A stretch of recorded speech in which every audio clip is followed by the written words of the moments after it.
Good evening. My name is Mark Brennan. I'm the Operations Section Chief of CAL FIRE Incident Management Team 3. I'm going to give you the update for this evening for the CZU Lightning Complex. Had a really good day today with our fire suppression activities. The weather was really cooperative for us. First day we had really clean air, so we were able to get the aircraft up to support our ground operations. We had 6 water dropping helicopters working today, and we were able to time out all of our helicopters. Means it was the longest they could possibly fly per our policies for our pilots. And we dropped over 200,000 gallons of water on the fire today. So that was really a big win for us as far as our aircraft. This is the first day we've been able to drop that much water and fly that much aircraft. So for today on the fire, we did have not a huge amount of movement of the fire as far as towards the boundaries. A couple little challenges that we faced and that we took on today, but we were able to put in a lot of really good line. So up in our north zone, we continued our line construction here in Division Echo. So we're able to pretty much finish the line up top there, and we're just continuing to improve that. That really keeps the fire driving up to the north because we are starting to get a wind coming in from the west, and then in some of these drainages funnels up this way, but it really is making a push towards the east of our fire. So that's a bit of a challenge for us overall. Up in the Division Gulf and Kilo area, very important that we hold this. We've got a line towards the bottom, not exactly an area we want to have a line or put a line, but that's all we had available to us to construct, but we're improving it, we're holding it. It's very important that we hold that because if we were to lose that, fire would come up to one of our control objective boundaries and then potentially into Santa Clara County, something we do not want at all, but so that's why we've really staffed that up with resources. We're continuing to improve that line. The fire, fortunately, for the past few days has been creeping slowly down towards the line, so it won't be able to get a lot of momentum, even with a wind onto it, to make any sort of significant runs. And our weather that we're looking at this week will not give us a situation where that will have created spotting conditions or push this fire into a run across that canyon. So overall, that's still looking pretty good, and we're real confident we're going to be able to hold that. Moving down our Highway 9 corridor, fire still hung up above Boulder Creek, and not a huge amount of advancement there. We're putting in line. It's heavily patrolled with our resources, taking the time to extinguish at point protection among homes. Again, this is burning down in some really steep, rugged terrain through this entire Highway 9 corridor. A lot of fuels in there, a lot of drainages, a lot of challenges for us. Not a lot of good areas that we can put any sort of our control lines in that are real effective. So we're just really having to change our strategy and our thought process on how we're going to attack this. And we're able to kind of herd the fire around and keep it up in check at this point. So still, the community is somewhat threatened, but I think we're looking pretty good overall, all the way from the top down into Boulder Creek itself, the northern part and southern part of Boulder Creek. Ben Lomond's looking really good. The one challenge we have is just south of Ben Lomond, and there's a state park down here, and that's where we're having a lot of challenges, just really difficult terrain to put our lines in.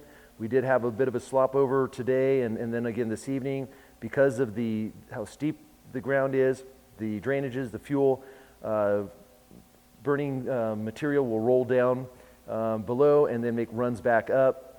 Nothing huge. It's not like it's making a push towards the community. It's actually burning into itself.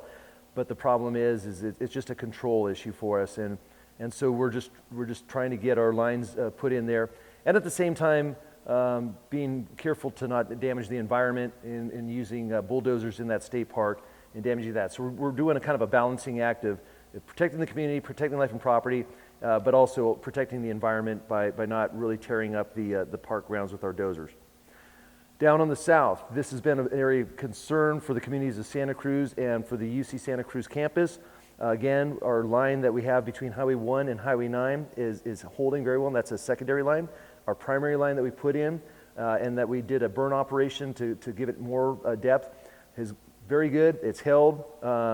We haven't seen any movement towards that line, so we're very confident that that line and its secondary are going to hold, thereby giving us a lot of protection for those communities of the city of Santa Cruz and the UC campus. So very comfortable with that and really happy that we got that big win there to protect that community.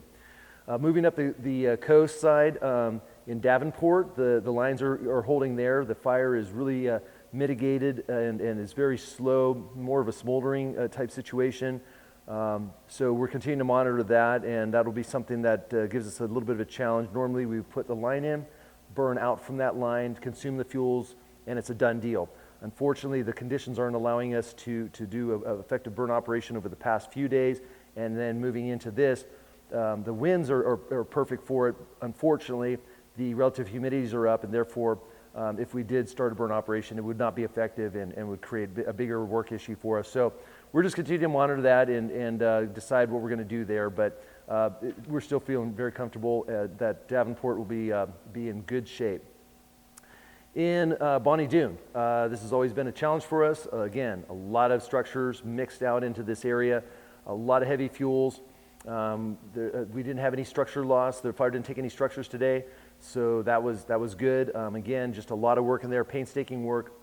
We are getting more resources on the fire. We're very happy about that. Every day we're seeing a few more trickle in here and there, and we're putting them right to work to develop our strategy and employ that. So a lot of hard work within the Bonnie Doon community again as well, and we're pleased with what we're accomplishing, but there is still a lot of work still to be done there, and we're just taking the bite of the elephant one bite at a time and taking care of that issue. Overall, we're feeling a lot more comfortable and confident about where we are with the fire. I think we're making a lot of progress. We have some weather that's going to really be helpful for us moving forward. We are going to see a bit of a warm up and drying out of the weather into the weekend through our incident meteorologist has predicted that. We're going to adjust our strategy and tactics accordingly to do that. I don't think we're going to see anything extreme weather-wise, but it's going to give a potential where we could see if the fire did pick up a little bit in intensity, challenge us a bit, but I think by then we're going to have some pretty good control lines that are going to be able to hold that, and we're going to have a lot of success. So, but the thing is, we're in for the long haul, and it's going to take time because of some of these challenges, and again with the heavy fuels and so forth, as we move into the mop-up phases, that this is going to be a lot of work still ahead, but we're feeling way more confident than we were just a couple days ago. Thank you.